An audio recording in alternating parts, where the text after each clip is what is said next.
Greetings, ladies and gentlemen, and welcome to another video. Today I'm going to be talking about the Galactic Legend Leia requirements and probably the slowest take ever on it among content creators, that is. There seems to be floating around the idea that these requirements are a gift, just a gimme to veteran players, longtime players, and a pretty easy farm for newer accounts. And I'm going to just take a look at if that's true or not in my own words, so I hope you enjoy. First of all, I want to say it's been kind of weird how they've released these requirements to us. Set 2, they didn't even announce it or do any kind of blog post. They just put it in the game, and then they put it in this post alongside the third set of requirements, and that's not showing in the game yet. We don't even have Drogon yet, don't know what he's about, his kit or anything, but apparently he's going to be on the squad. So this last set is actually very generous. There are 3 what I'd call gimmies. Mando, Luke Skywalker, Boosh, and 3PO and Chewie. I personally have all those built up to 7, 7, and 5. Boosh at R5 is really a gift for any late game players.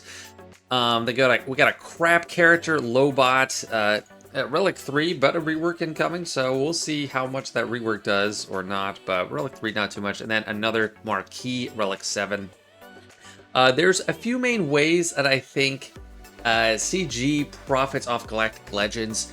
There is newer characters, and I'll show all the groups for all these. There's newer characters that people have to farm from scratch, and that gets everybody. There's characters that are good and have been around a long time, but they might require a higher relic or investment level, i.e. Darth Revan and Malik at R9 for Leviathan. Everyone had them, they're good, but it makes you ratchet them up. And 3 garbage characters that no one has, no one works on, like Lobot.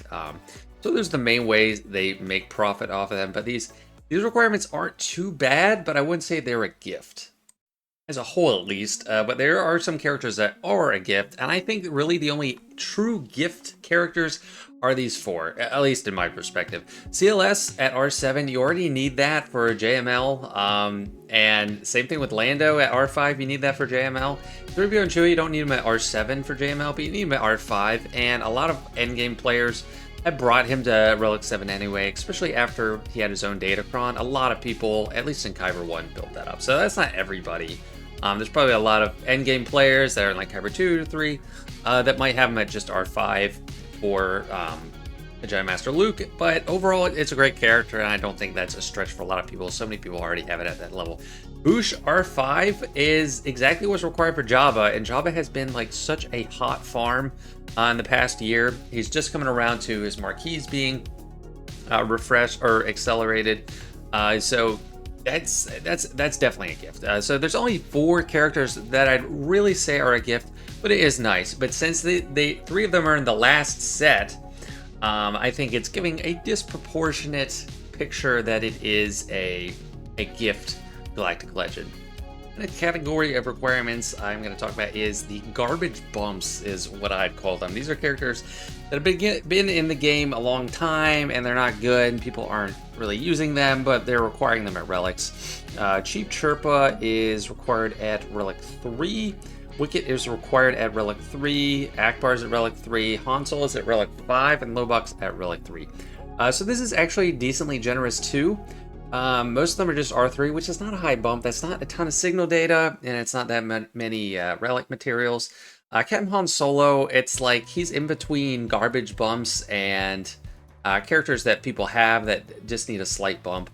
Because some people do have him at Relic 5 already. There's plenty that do that run him with Santa. I just don't currently have him, so he's kind of a borderline character. Lobot may not be a garbage bump after the rework, but I think it's likely that I can't see him having much use unless it's a crazy rework, because they reworked Mob and Forster for Jabba, and that's still a terrible character. It doesn't see any use.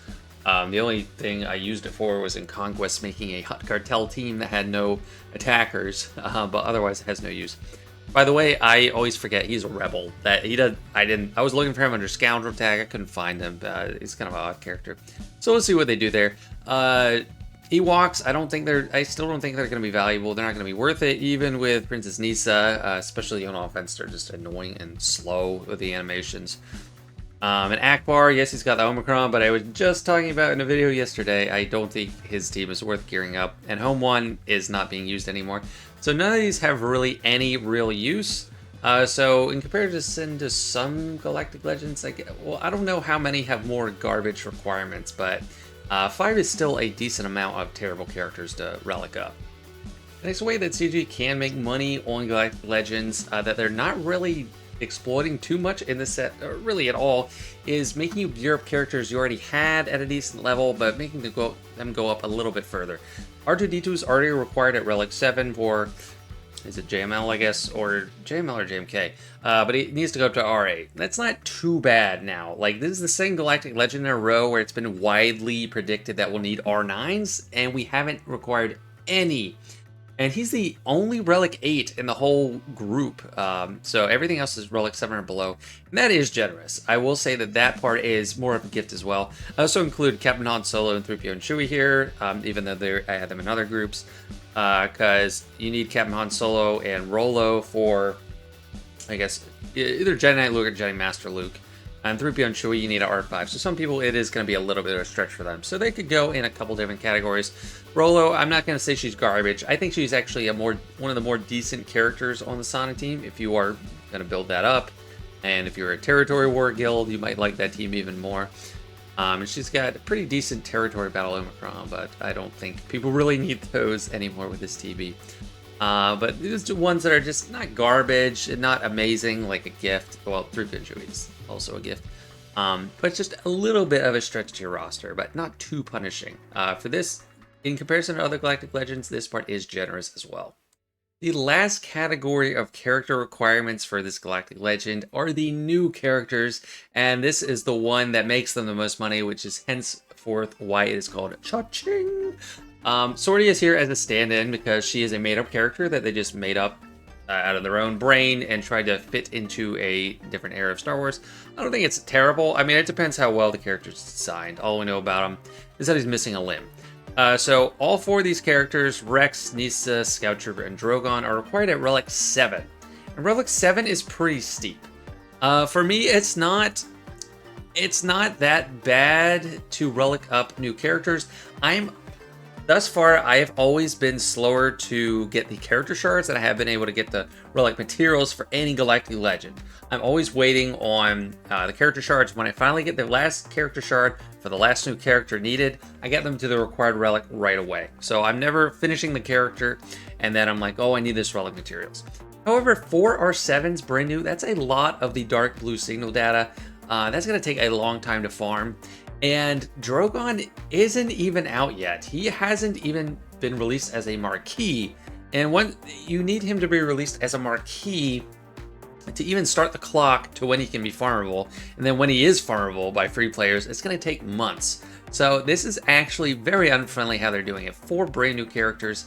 Java only required 3. And honestly, this is the only hurdle for me to unlock this new character. To me, it's almost just as difficult to unlock like a Grand Inquisitor or a Cal Kestis as it is to unlock a Galactic Legend, because it's just working on all the character shards for this marquise. Like Jedi Knight Cal Kestis, he doesn't require relics, but he might as well. I wouldn't care either way. It's nice that I don't have to give relics if I don't want to, but it's the same either way. And these guys require a lot of Chirotechs. These new characters, it's probably going to be close to 2,000. And let me try to look at the actual totals there for gear. The easiest way for me to look at relic and gear requirements is to look at an account that doesn't have much progress towards anything. This is my old free-to-play account that I gave up in May 2020. I have some of the gear on these characters, but you get a sense of how much is needed everywhere. So at the top we have Carbontes. That's close to 3,000. It's going to be over 3,000 once they add Drogon into the game. So Drogon, we don't know what his gear requirements are, but I guarantee he's going to probably need 400 and 300 at Chirotechs. So that would put us at over 2,000 of these shock prods, if it's that, and then like 1,400 of the Mark 9 Chirotechs. That's the hardest gear piece for newer players to get, or late game players. You can't get it in any kind of cost-effective manner from raids, unlike everything else. So I'm not worried about like Carbontes anymore, but I don't have 3,000 sitting around, so that's still a lot there. And let's just compare to Lord Vader, who's known as a very punishing Galactic Legend to farm. Let's look at the signal data. So we got 1150, 1035, 555 signal data. Lord Vader, by comparison, He has more signal data for sure, so he's more punishing on the relics. He's not as punishing on the Chirotechs. This is, I mean, all his requirements are in the game, so this is a complete representation. They're probably about 1700, 1800 on the shock prods, and about 1300 on these computers. So it'll be definitely more Cairo intensive for Leia. And, you know, it might not make her harder to get than Lord Vader, especially when he came out, because he required, like, the full Bad Batch faction, or except for Omega. And that was 4 marquee characters at R5, so that was very similar, and then he required a lot of high relics. But it's comparable, so, I mean, I wouldn't say this is a total gift. I mean, let's look at Leia again. 1100, 1550, compared to 3000 almost, 2000 on the Chirotechs. Let's compare this to an easy Galactic Legend, the easiest one to get, Sith Eternal Emperor. It requires just under 1,000 for those top 2, and then probably like 400 something for the blue signal data. Not too bad. Way less Carbantes. If you took away this green bar, it'd probably be like low 2,000s. And then Chirotechs, like just under 1,000 for the shock prods, under 1,000 for computers. So as far as a new player standpoint, if you're starting from scratch or early mid game, she's not like a freebie. And even from a late game perspective, she's still not a freebie because it's 4 marquee characters at Relic 7, and Relic 7 is not negligible. We've gotten used to R8 and R9, but it is not a total gift in my opinion. There are gift elements to the requirements, but overall, it is not a complete gift. It's not a layup. It'll be just as easy for me as any requirement. I just have to wait to farm marquees, but I don't think I'm completely representative of everybody. I got a lot of gears stored up, and I really just have to farm those shards. I'm not worried about even signal data when it comes to Galactic Legend characters, but for a lot of people, it's going to be a hard grind. So in conclusion, that's pretty much how I see it.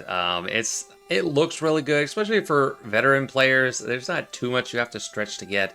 But the 4 marquees of Relic 7 is really what gets me, and it's just the schedule. Like, if Leia is super important for this raid and it's going to start really soon, they say, even though they said they're going to run 8-9 months, like, if it's taking me 6 months to finish this last marquee, like, I'm going to get, what, just a few months out of it?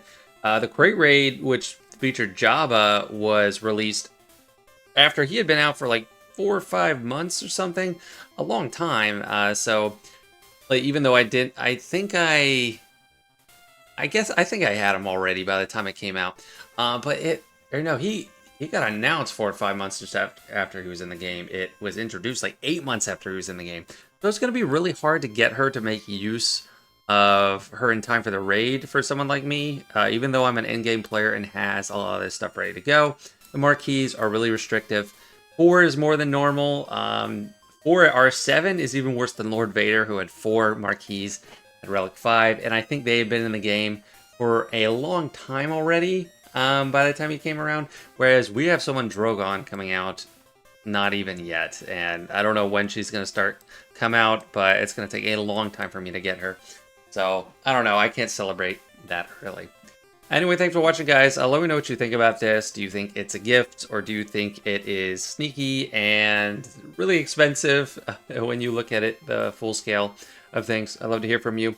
Don't forget to like and sub. I will see you guys in the next one.